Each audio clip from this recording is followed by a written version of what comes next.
Hi everyone, welcome to my new Retired Bridgeburner YouTube channel to accompany the blog.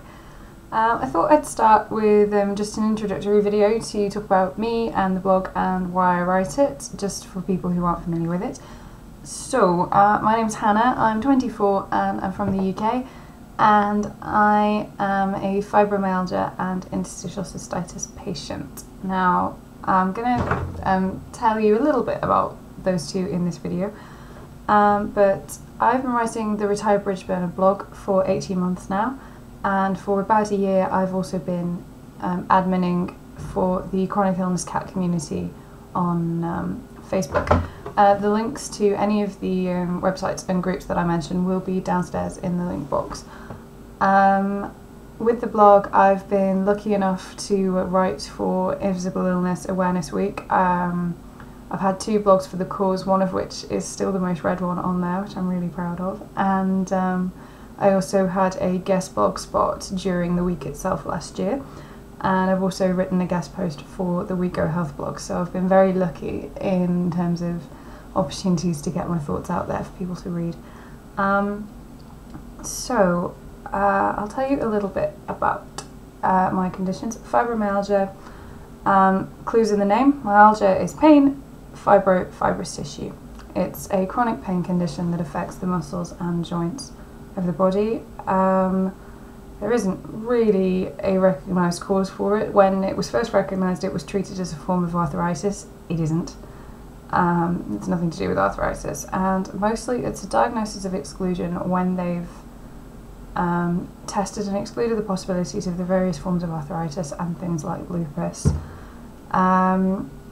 It creates a lot of peripheral symptoms, so I have sound sensitivity and digestive issues and various things. So it's not just about the pain symptoms.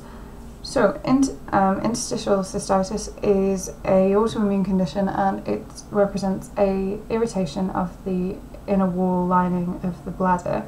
It's an autoimmune condition, so that irritation is caused by your immune system attacking the tissue because it interprets it as a foreign body or something that shouldn't be there.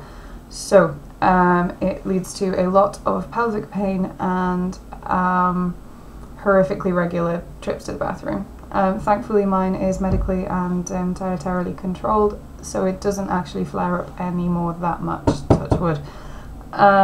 Obviously a lot of people aren't that lucky, so it can be a very debilitating condition.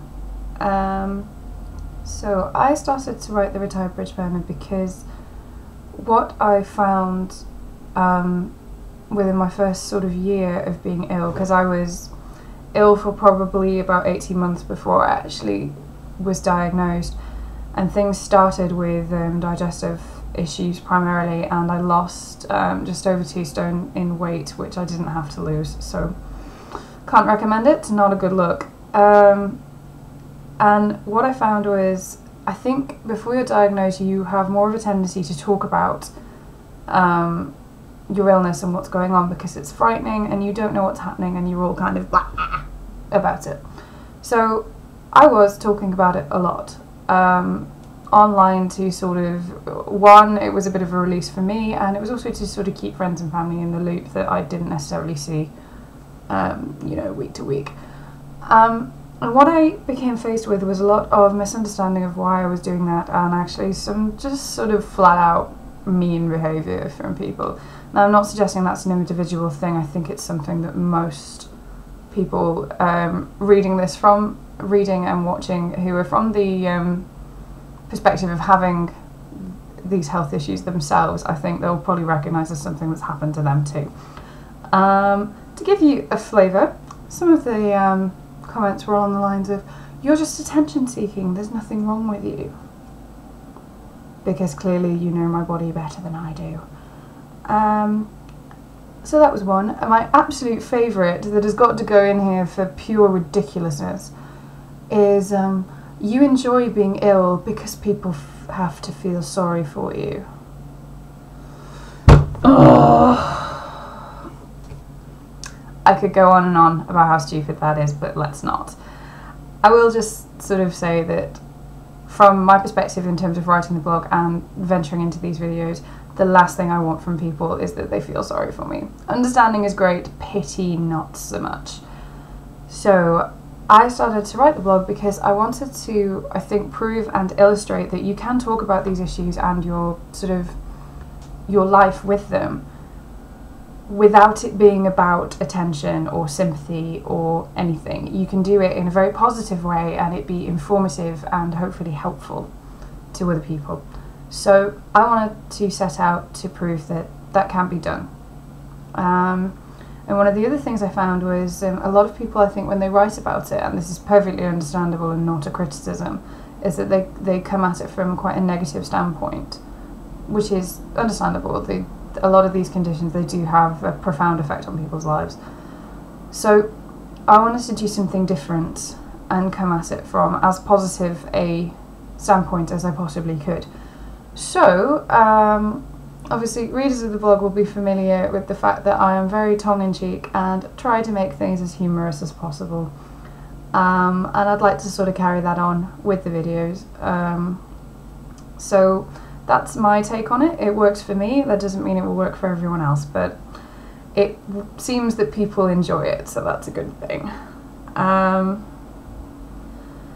So what I've done, all the websites that I've mentioned, they're in the downstairs in the link box, and I've also linked in a couple of things in there where you can find out more about fibromyalgia and interstitial cystitis.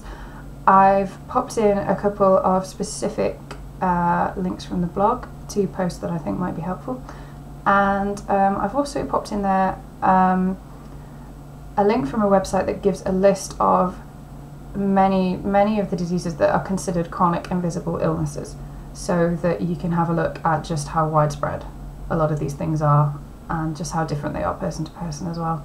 So hope you like the introductory video, and I'm hoping to get my first vlog up on a subject hopefully today or tomorrow. So thanks guys, bye!